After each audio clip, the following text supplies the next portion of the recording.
Baghdad didn't smell like war, not the kind you imagine. Smoke, gunpowder, blood. It smelled like hot dust, cheap diesel, and meat slowly burning in some alley where someone was still trying to hold on to routine. Sometimes, when the breeze was light enough, you could catch a whiff of saffron, but only for a second. Before the air got heavy again, it was late afternoon when everything started to repeat, or maybe it never stopped. All I know is that it was during that patrol, on that nameless street, when my memory stopped moving in a straight line. Baghdad does that. You think you're moving forward, but the ground beneath your feet pulls you back like quicksand. I remember the color of the sky that day, a dirty orange like rusted metal. I remember the radio crackling inside my helmet, the distant sound of kids laughing somewhere we couldn't see, and the weight of the M4 hanging on my chest like it already knew what was coming. I remember more than anything, more than the face, not his, not yet. The boy's. He was maybe 9, 10 years old, dirty, barefoot, wearing a Real Madrid t-shirt. He was sitting on a step, sucking on an ice cube. An ice cube. In Baghdad, I looked at him too fast. He looked back, not afraid, stared at me like someone who's seen worse than Marines passing by. Behind him, the alley. The sound that came next was what made me turn. A metallic click. Could have been a radio, a lighter, a lid hitting the ground. But in that moment, it was enough. I turned and fired. 3 shots. Instinct, they said later. Reflex. Hostile environment reaction. He raised his hand. Yeah, everyone confirmed that. But what was in his hand, no one could say. He fell sideways. No scream, no scene, just dropped. We ran to him. The others rounded the corner, cleared the nearby houses. Nothing. No one, just him. No weapon. Nothing.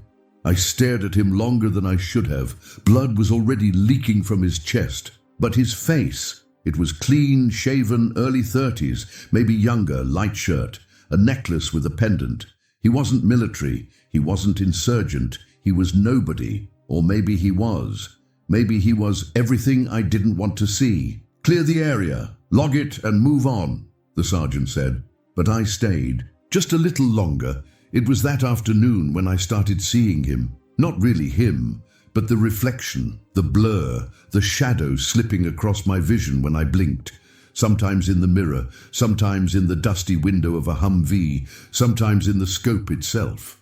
I thought it was stress or just the heat. But deep down, I knew. He was there, always there, that first night I dreamed of the exact moment. The alley, the boy with the ice, the sound. But in the dream, he spoke to me, said something in Arabic I didn't understand, and I'd wake up soaked, hearing his breath inside the helmet that went on for weeks. Or months, I don't know anymore. Waking up sweating was the easy part. The problem was, when I stayed awake too long, I started seeing his face in the faces of other civilians, old men, fathers, clerks, even tea vendors. They all looked at me like they knew, and maybe they did, because in that neighborhood, everyone watched each other all the time, and we, the Marines, were the only ones walking around armed and afraid. Yeah, afraid. Nobody talks about it, but I was scared of turning a corner and seeing him again, in another form, in another body, of hearing that metallic snap and not knowing what it was. Because over there, everything's metallic. Pot lids, hinges, radios, pens, detonators, broken toys, death, everything. And when everything sounds the same, the difference between surviving and killing an innocent person is half a second. And I failed in that half second. After a while, I started walking slower on patrol. Not for caution, it was because I feared the moment I'd see him again, because I knew I would. Not really him, but the memory in flesh, the doubt, the question. What if he was just trying to get my attention? What if it was just a lighter? What if it was nothing? No one talked about it anymore. It was just the incident. An asterisk in a report, a small error in a sea of chaos. But for me, he had a face, not a name. I never knew that, but the face, that stayed. I started carrying a small notebook, wrote scattered sentences, didn't know why, maybe so I wouldn't forget again, maybe to remember wrong, but remember with purpose. I wrote one sentence over and over. I don't know if he was going to shoot. I wrote it 17 times, and on the 18th I wrote, I didn't know if I was going to shoot either until I did. I wanted to forget, but part of me knew forgetting was worse. Forgetting was killing him again, just slower, inside the soul. A few weeks later, during a routine sweep, we searched a house 3 blocks from where everything happened. Cracked floor, old toys, the smell of cooking oil and melted plastic. A woman with 2 kids, scared but calm. In the corner of the room, a radio, old, turned off, covered with a cloth. I lifted the cloth. It was the same model I'd heard click that afternoon, the same, and next to it, in a box of personal items, there was a child's bracelet with a star-shaped charm and a photograph. Him, the man, smiling, sitting with a little girl on his lap. I froze. That's when I realized that maybe he wasn't just a shadow. Maybe he had a story, and people, and a name I still hadn't been told, but that existed somewhere between that girl and that radio, and it was then that I started looking. The following week, we were assigned a presence mission, the kind of patrol meant only to show we're still around. We passed by the street where it all happened. It wasn't the first time, but it was the first time I stopped to really look. The front of the house had graffiti now, Arabic letters no one wanted to translate. The ice boy wasn't there anymore. Maybe he moved. Maybe he learned not to stay too still near war. Maybe he died too. There's no way to know. In Baghdad, people disappear like smoke while the others checked houses. I stood watching the details, the power lines cutting across the sky like webs, the heat dancing in the air like a mirage, the distant pulsing sound of a helicopter. There was a door slightly ajar, and on the other side, a radio playing just static. But I swear I heard a melody in the middle of it, a fragment, a piece of something beautiful I couldn't reach anymore. Someone said, "Nothing here, just civilians," but I no longer knew what that meant. Back at the base, I tried to write a report. Rational, dry, by the book, but all I managed was one line. He looked tired. I erased it, wrote another. He looked human, erased that too. In the end, I turned in a blank report. No one complained. The thing about guilt is, it doesn't scream, it whispers, and the more you try to ignore it, the louder it whispers. I started wearing my vest tighter, like it could hold in whatever was leaking inside. I slept little, ate even less, but no one noticed, or they pretended not to. Around here, a silent man is just another one. Pain isn't shared, it's swallowed. One night while cleaning my weapon, I saw his reflection in the bolt's metal. A blink, then gone. I stood up, looked around, nothing, but my heart was already racing like I was back in the alley. My body lived on alert, but my spirit was already on its knees. One random Sunday, there was a small ceremony in the mess hall. A chaplain had been called to say a few words. A soldier from a neighboring unit had stepped on an IED.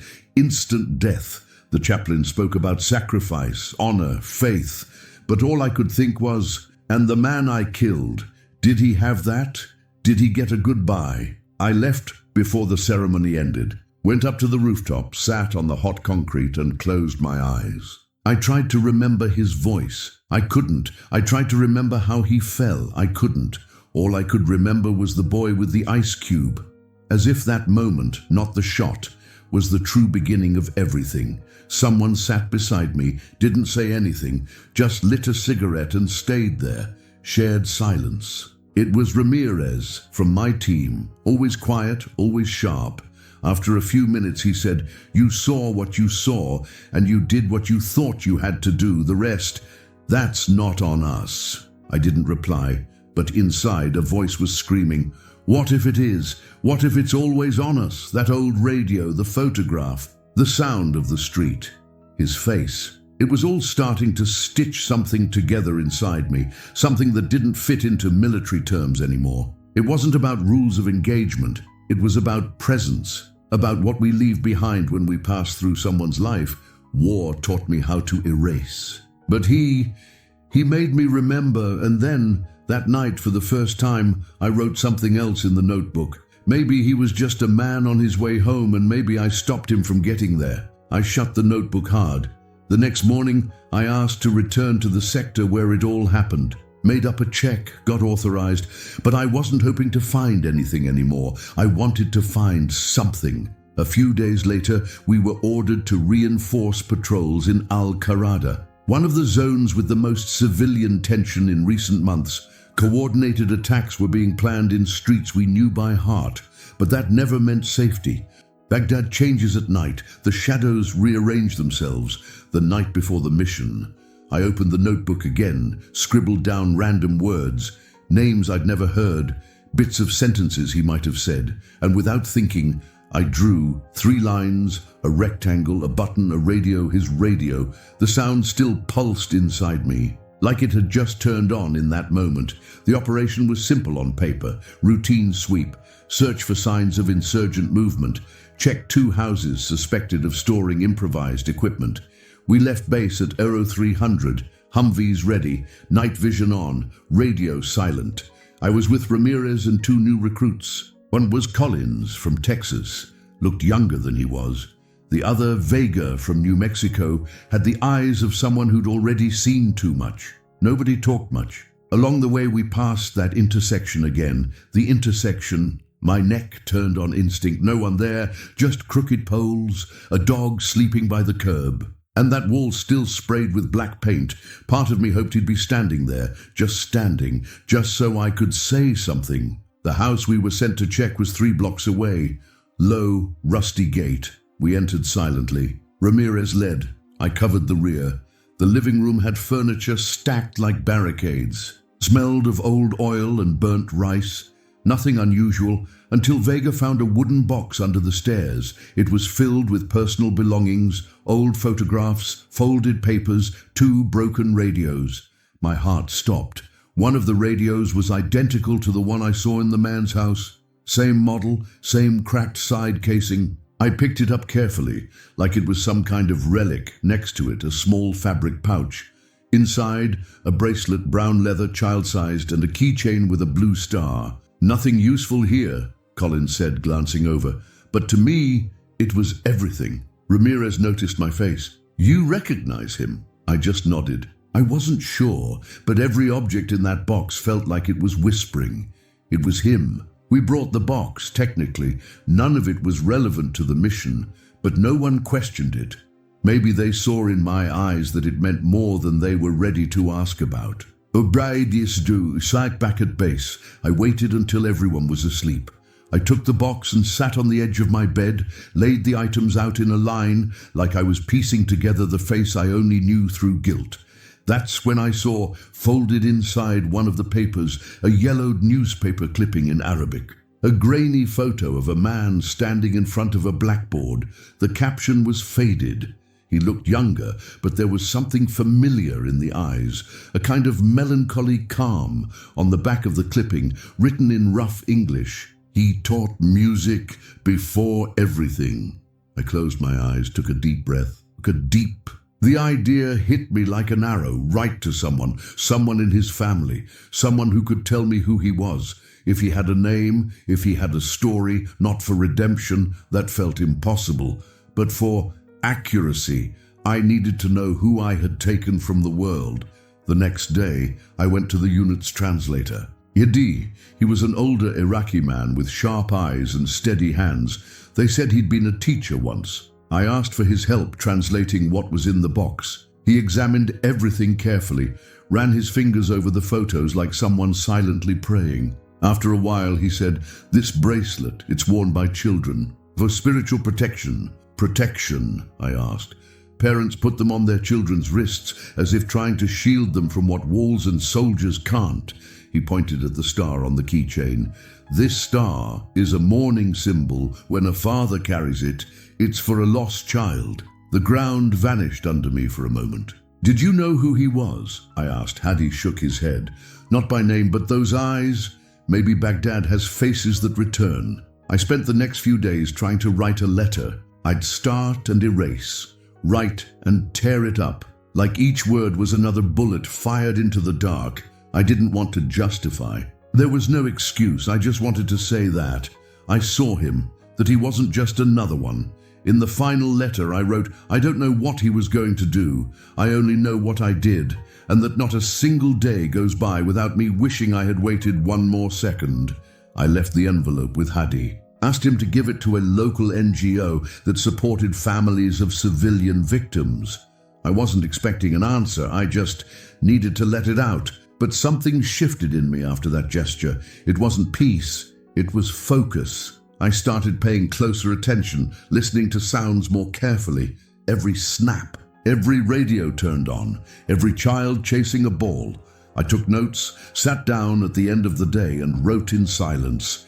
His face still came, but now with less anger, less judgment, just presence. One night, Collins asked why I spent so much time alone. Writing, I answered, to remember right. He didn't understand, but smiled like someone who respects another's silence. Ramirez brought me strong coffee, sat down beside me. You think you'll get a reply? I don't think so, I said. But maybe it already came and we just take time to understand it. He nodded. We stayed there. 2 Marines in Baghdad, listening to the radio hissing in the background, like an old man trying to whisper a forgotten song. And then something unexpected in the middle of the static. A melody. Simple strings, maybe an oud. 3 notes. I looked at Ramirez. He heard it too, that music. It was the same I heard in the dream. The same that seemed to echo from the weapon's reflection, from the broken radio, from the memory that never left me. It was him.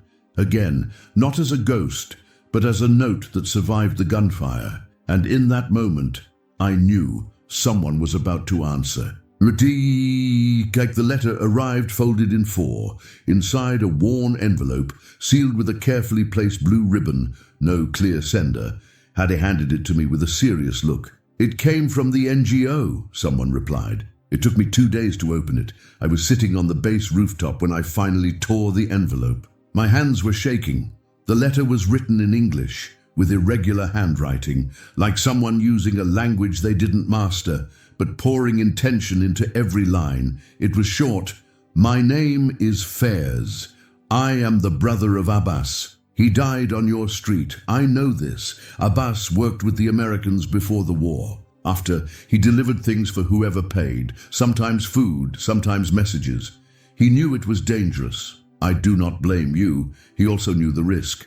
His daughter is named Hana. She is 7. She misses him. Thank you for remembering him.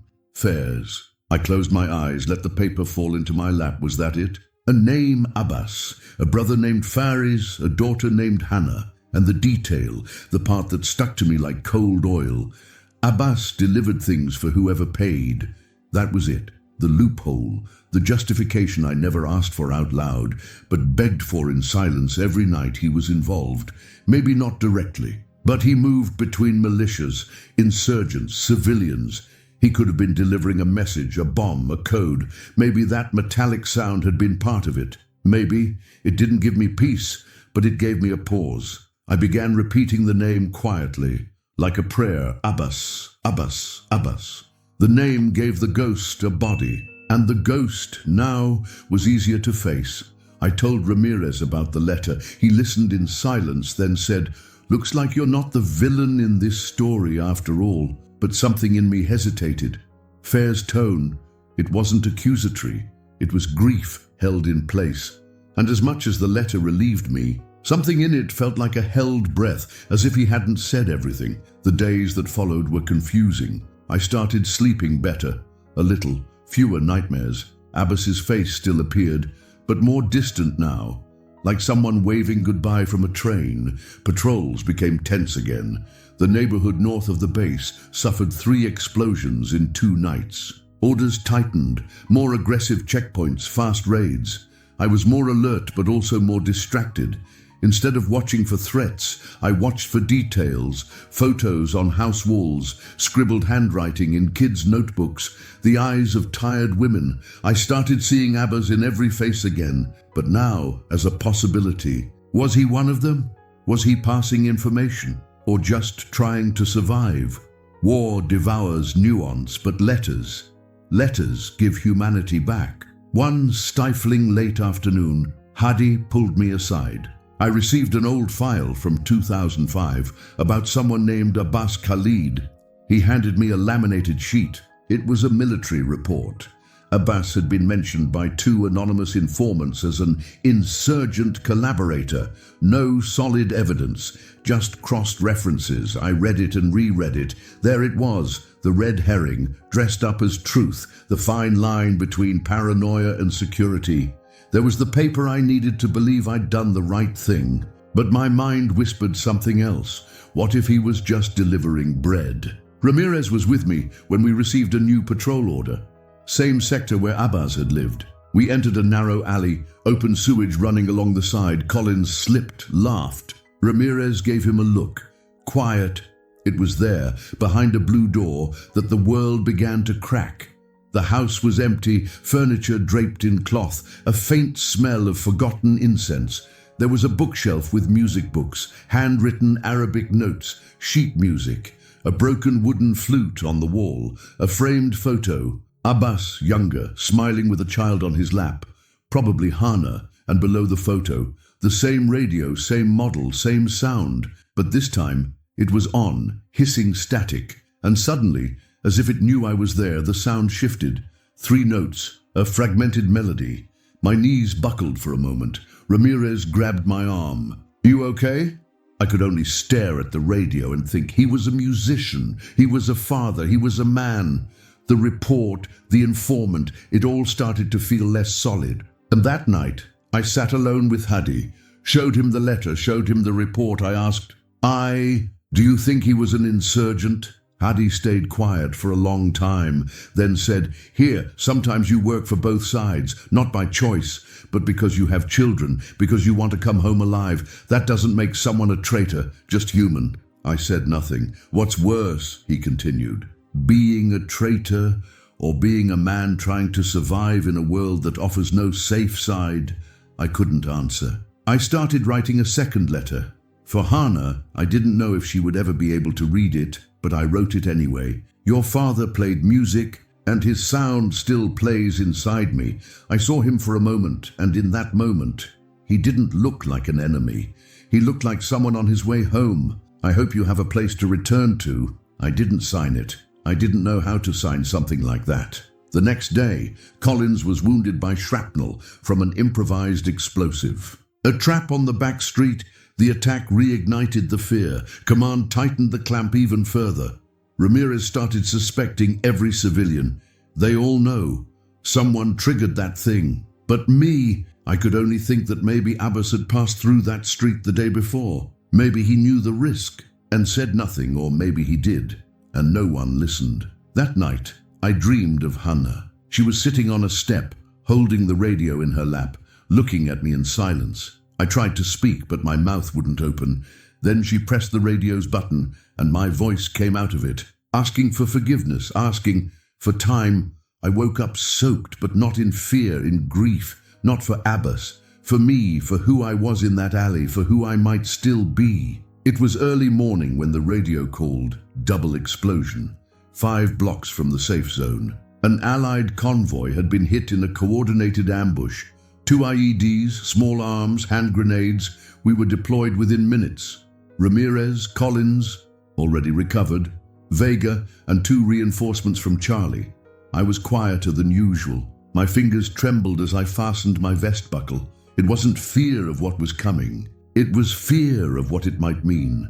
The streets were dead, that glassy silence right before it shatters. Dust swirled in small whirlwinds, like something was breathing beneath the concrete. We reached a crossroads blocked by debris. The lead vehicle had been flipped by the blast. One of the soldiers was still trapped in the wreckage. Semi-conscious, Ramirez and Collins moved ahead. I stayed behind, scanning the surroundings. That's when I saw it. A figure darting between 2 houses on the left, small, fast. "A boy!" I shouted, but the radio cut out and no one heard me. I ran after him, turned the alley, nothing, just the echo of my own steps. And a sound, the sound coming from a half-open door, a familiar sound, music, 3 notes. I approached slowly, the radio again, that same sound. I stepped inside. The floor was covered in dirty cloth. In the corner, a box of toys, a small battery-powered radio was playing that same melody that now felt like it lived in my bloodstream. And there, taped to the radio, a crumpled piece of paper. I took it, unfolded it. It was a drawing. A girl, a man, holding hands, a star in the sky, and a name, Hannah, on the back, written in shaky handwriting. My father played music to help me sleep. He said the radio was our window, that no matter what was outside, we could still hear something beautiful. I knelt right there. Everything spun: Fairs's letter, the military report, the supposed connection to insurgents. All of it turned to dust in the face of that child's drawing. Abbas wasn't delivering messages. He wasn't working both sides. He was just trying to be a father. I ran back, breathless, words stuck in my throat. Ramirez was on his knees. Vega was yelling. Collins had been hit in the neck. He wasn't speaking anymore. I held his hand until the end. He looked at me like he was still waiting for something, but I had nothing left to give, not even a lie after the body was taken away. I sat beside the Humvee, covered in dust and blood that wasn't mine. Ramirez leaned against the side next to me. "Did you see what ran down the alley?" I nodded. "I saw, but it wasn't the enemy." He looked at me, confused. "How do you know?" I answered without looking at him. "Because this time, I didn't shoot." The days that followed passed in a blur. Collins's death hit the platoon like a stone. The base sank into silent mourning, but inside me, the pain was different. Older, deeper. Now I knew. I knew Abbas wasn't a threat. I knew the report was a mistake or a fabrication. I knew the red herring was just that, an emotional distraction built to keep me functional. A comforting lie, and worst of all, I had believed it. I wanted to believe it because the real truth hurt more. On the third day, I went to Hardy. I placed the letter, the drawing, and the report on the table, asked him to read everything he did in silence. When he finished, he said, "You thought knowing the truth would bring peace." I nodded, and it didn't. He took a deep breath. "Peace doesn't come from knowing. It comes from carrying the right way." I stood there staring at the drawing. Hannah's hands were too small, but the sky she drew had a star, and that said everything. I went to the chapel on base. I didn't pray. I just left the folded paper between 2 pages of an open Bible. Her radio I kept with me, and that night I sat on the rooftop, notebook on my lap. I wrote, "I was wrong, not for shooting, but for accepting the lie, for choosing relief over memory. I chose to forget, and I forgot who I was." I shut the notebook hard. Below, someone laughed at something in the mess hall. The world kept going, but inside me, something had broken for good. The transfer came 2 days later. My time at that base was over. Ramirez shook my hand tight. "Take care, brother." I wanted to say everything about Abbas, Hannah, the music, the letter, but all I said was, "Thanks for not asking too much." He understood. Hadi handed me a small package before I left. "She sent this for you, Hannah, through a letter." I opened it only on the plane. Inside was a photo, a child holding the radio. On the back, written in crooked letters, "Thank you for remembering my father." My uniform was still stained with dust when I got home. I lay down in my own bed. Touched the radio, nothing, it was dead, but sometimes I still hear it. 3 notes followed by silence. And in that silence, Abbas lives. The silence of commercial airplanes is different. It doesn't threaten. It holds you. In the cabin on the way home, I closed my eyes for the first time without expecting to see Abbas staring back at me. But he was there, somehow, not as an accusation, more like presence, like the sound of a broken radio buried in memory. I thought of Collins. The last time he smiled, I thought of the letter, the drawing, and the little girl who thanked me for remembering the father I killed. That phrase stayed caught in my throat for days. Thank you for remembering. Not for asking forgiveness, not for explaining, just for remembering. That's what broke me, and also what began to hold me up. At home, everything felt smaller. The bed, the room, the neighborhood, time. Neighbors came to greet me, some with pride, others with pity. They said, "Thank God you came back in one piece." I smiled, but inside I knew I hadn't, because there are parts of us that return with the body, but not with the same weight. Others stay buried in nameless streets where radios still play for no one. I stayed silent for months, avoided the news, avoided conversations, but every night I took the radio out of my backpack. It didn't work, but it was still a living thing. It was the only thing that made sense. One day, I sat on the porch with an old toolbox, opened the radio carefully. Dust, loose wires, rust. I spent hours trying to figure out what connected where. It didn't matter. It was like stitching a wound you don't expect to close. It was the process that mattered. I connected a battery. The light didn't come on, but for some reason I turned it on anyway. And for the first time I heard something, not music, not a voice, just a crackle, a hiss, an interference. I closed my eyes, smiled. It was the sound I didn't want to forget. I started taking notes again. Phrases, feelings. He was a father before he was a suspect. Guilt is only poison if you pretend it's not there. Some ghosts don't haunt us. They accompany us. I started walking more. Sitting in cafes, observing. One morning I walked into a bookstore and went straight to the music section. I didn't know what I was looking for until I saw a book of Middle Eastern songs with phonetic lyrics and chords. I bought it, read it cover to cover. There was one short, repetitive melody that sounded exactly like those 3 notes. The song was called Bab el Sama, the Gate of Heaven. I wrote the name in the notebook, then added, maybe he was just trying to show me the way out. A few weeks later, I looked up the office of the NGO that had handled the letter. It was a small, unassuming building. A woman named Nadine greeted me. I asked if they'd received any more messages from Hana or Farez. She said no, but said she could try to reach out again. If I wanted, I replied, I do, but not to be forgiven, just to listen. She was silent for a moment, then nodded. You're the first soldier to ask for that. I didn't know if it was an honor or a curse. While I waited for any kind of response, I started working at a warehouse, manual labor, quiet. Every time a forklift passed, the sound reminded me of the Humvee's engine. Every time an alarm beeped, my body froze out of reflex, but I kept going.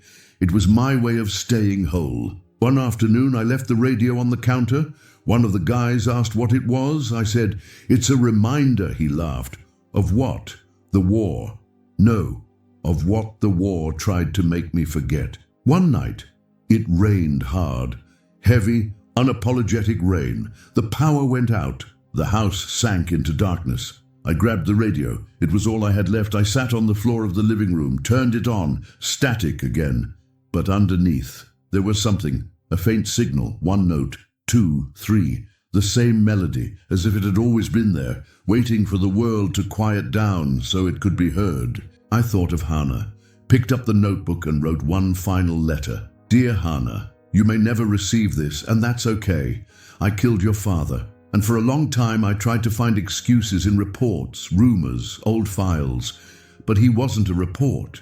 He was a man who played music, who spoke softly, who drew with you, and said the radio was a window. Today, I listen to that radio too, and I understand sometimes the world outside is ugly, but when you find the right sound, it reminds you who you are. Your father reminded me, and I'll never forget. I didn't sign it, just closed the notebook, and left the letter inside. The following week, Nadine called me. We got a reply from Fairs. I froze. He said Hana heard your letter and that she wants to send something back. What is it? An audio file. It took 3 days to arrive. It was short. 1.5 minutes, hands shaking. I hit play. A child's voice, sweet, soft. Hello, my name is Hana. I am Abbas's daughter. I read your letter and I want you to know that my dad used to sing that song. I'm going to sing it for you now. And she sang.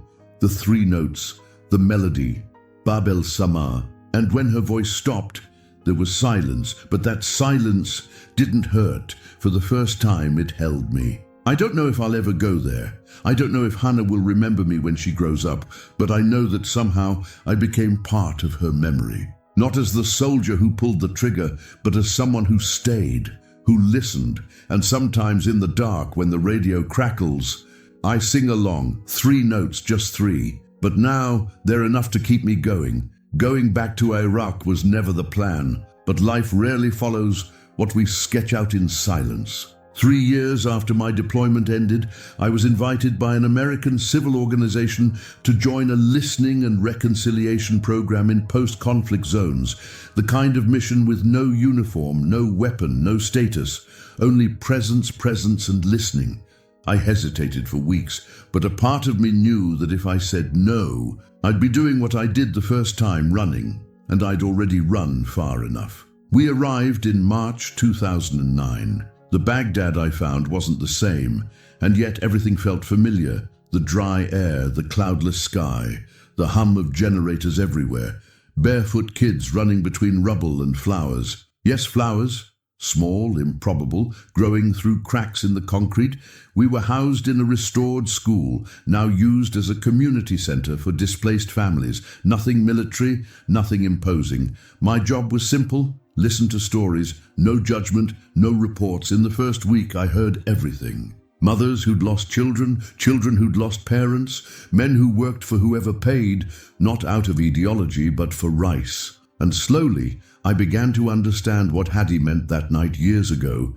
Peace doesn't come from knowing, it comes from carrying the right way. Digashi. It was on a white sky morning that I saw Hannah for the second time.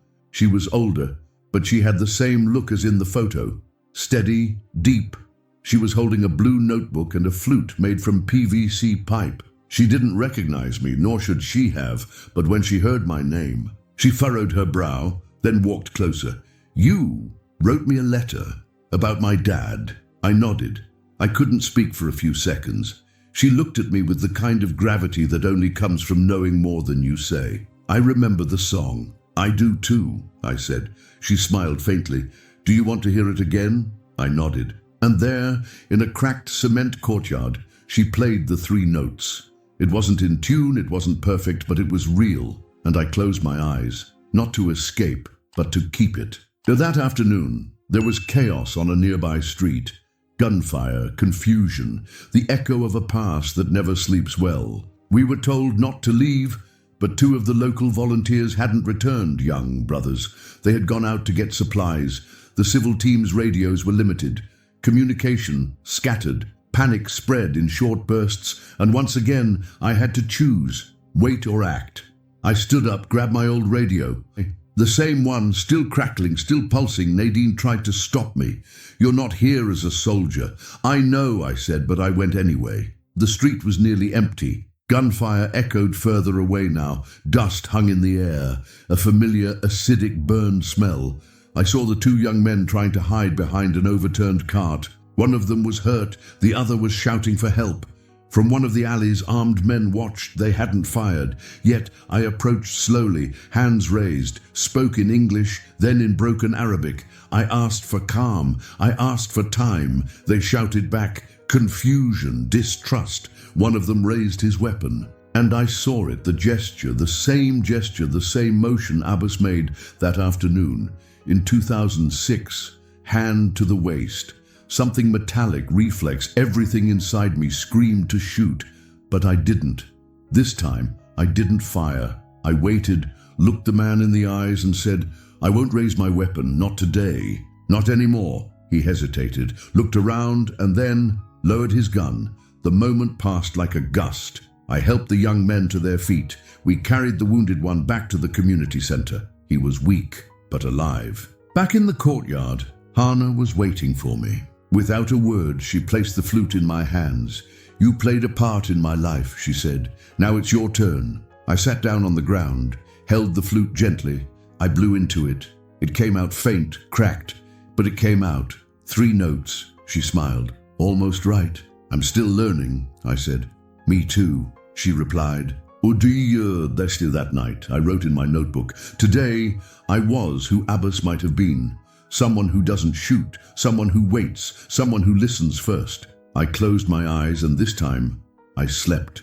No dreams, no Abbas, no guilt, just silence. The kind of silence that doesn't demand, that just stays, like a note held too long to end. It's been over a year since I last came back from Baghdad. The city still shows up in my dreams, but not like before. Not with smoke, not with blood. Now when I dream of it, it's late afternoon. The sun hits the rooftops like dirty gold, and the sound of the radio drifts through the air like soft dust.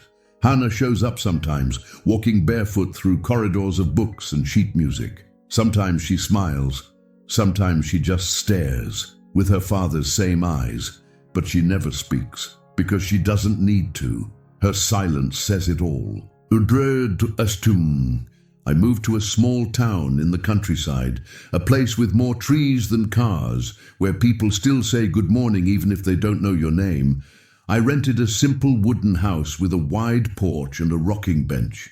Sometimes I sit there with the radio. It still crackles, still lives. Funny thing, I never tried to fix it again. I accepted that maybe it works the right way.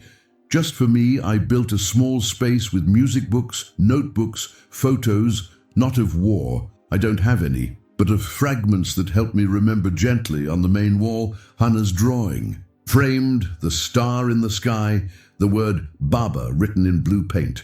Next to it, a small wooden plaque with 3 musical notes hand-drawn: E, D, C, the descent, the return, home. And I started teaching music at a local school. Kids of all ages, not all of them play well. Not all of them know the names of the notes, but they all listen. And that's the first thing I teach: how to listen, how to wait, how to recognize the sound of a mistake and choose not to repeat it. Sometimes when I play the PVC flute Hannah gave me, they ask where it came from.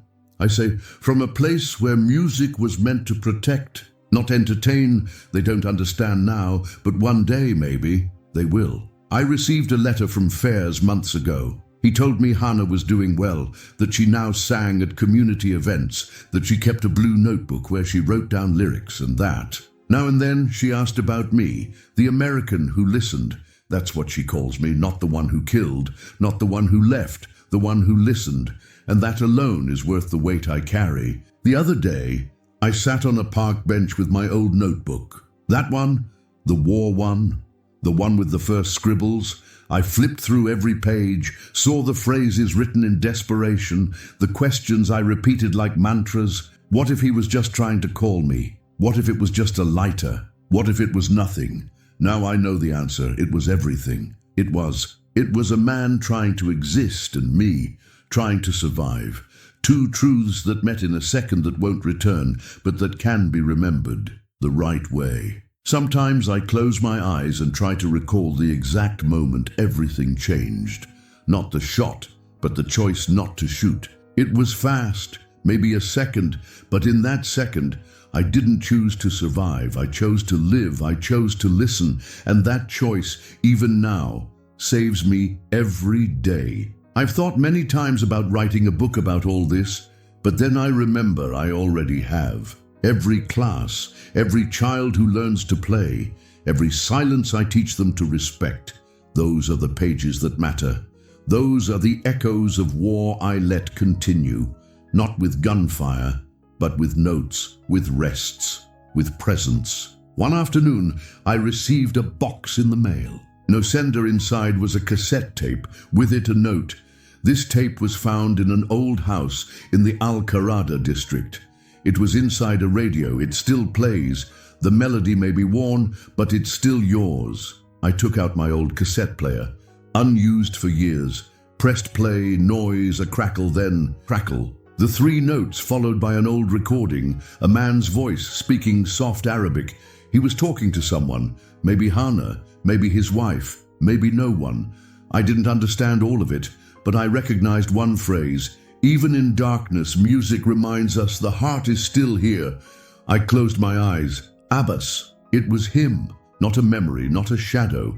The real presence of someone who existed, who had a name, a face, love, a voice, and who, somehow, still plays through all of this. I ended the day writing one last entry in my notebook. My hand trembled, not from guilt, but from gratitude. I didn't bring Abbas back, but today, when I hear his music, I don't think of death anymore. I think of legacy. I think of Hannah. I think of myself. The silence now serves me. And when I close my eyes, I don't see ghosts anymore. I listen. Nothing will be as it was. But maybe, That's exactly what makes everything possible. If this story stirred something in you, a memory, a face, a silence you still carry, don't let it fade. Honor it by pressing like, share it with someone who still remembers. And if you feel called, subscribe, not for numbers, but to walk with us through more echoes like this one. Leave a comment, not just to speak, but to remember out loud, because some stories aren't meant to entertain, they're meant to live on. Here, memory has a voice, and every voice matters.